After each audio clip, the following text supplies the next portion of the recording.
What's going on, guys? Welcome back to the channel.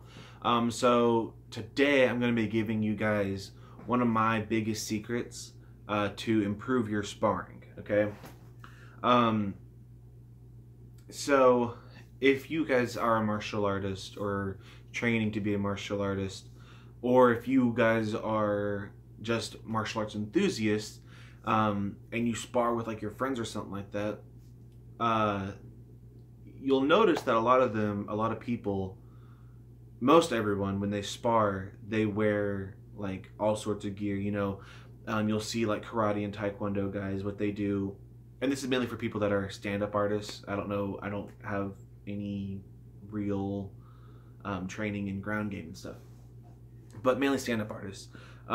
They wear like helmets, mouth guards, sometimes they wear a face mask. Taekwondo, karate, they wear like the chest things. And then they wear like hand mitts and shin and elbow and feet gear and stuff like that. That's all well and good because you can go harder and you can do more like trial type things and to see like what works and what doesn't work. But is that really the best way to train in sparring? And in my own opinion, and from what I've found, no, it's not. One of the best things you can do is and I don't know what you guys call it, and what I call it is it's called slow sparring. And what it is you do everything you would normally do, but you slow it down significantly, okay? You take off all the gear. So you're not wearing any type of protective gear. I would say, wear a cup still just in case if you're a dude. But you're not wearing any type of gear at all except besides that. Okay, you're not even wearing your mouth guard. Okay, and why is this good? Because, and I'll give you a reason. And it's because it teaches you control. It teaches you skill. A lot of times, what happens with martial artists is they train so hard with their gear that when they take it off, they don't know what it feels like. They don't really know their distancing, because if they're wearing like feet, or they're wearing like the feet protectors, they're wearing hand protectors, that's like an extra inch of padding on their knuckles, and they don't know what it feels like to actually hit someone. And this is mainly like for people that that are training and then they go out there and they have to stand up for themselves. They're not used to it, because when you have all that on you, you're not thinking, okay, if I get hit, it's not gonna hurt, or you just don't know what it feels like to actually have to block forearm to like shin, or forearm to back of calf, or forearm to forearm. You don't know what it feels like because you haven't trained that before. Extra slow sparring, or it's called extra slow sparring or slow sparring. I mix it up every now and then. And extra and slow sparring, I'm just gonna call it slow sparring. Slow sparring is a wonderful tool that I use whenever I'm teaching class, because the kids are now like, okay, I can't go as hard. And it's the same reason why, in my opinion, UFC fighters should not wear gloves. Should not wear gloves when they're fighting.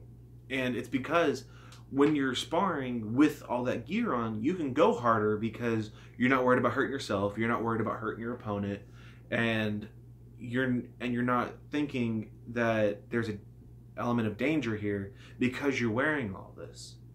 The place that I train at in particular, and I teach at, we don't wear the whole chest protector. We just wear a helmet, mouth guard, gloves, forearms, shin, feet, and then a cup, and that's it. That's all we wear.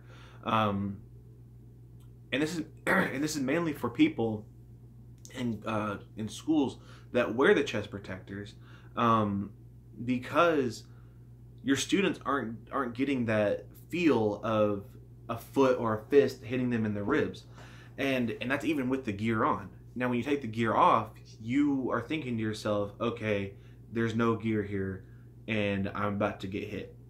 Like this morning, my dad and I, whenever he's not at the office, whenever I'm not, out working, when we're here together, my dad's also a martial artist, and we train together, and we spar and stuff. And this morning, I told him about it. He's like, okay, let's do it. So we did it, and really, like, I just can't explain how good it is, because not only do you feel what it feels like to be hit, but you also know what it feels like then to actually hit something, or someone, I should say, to actually know what it feels like to hit someone.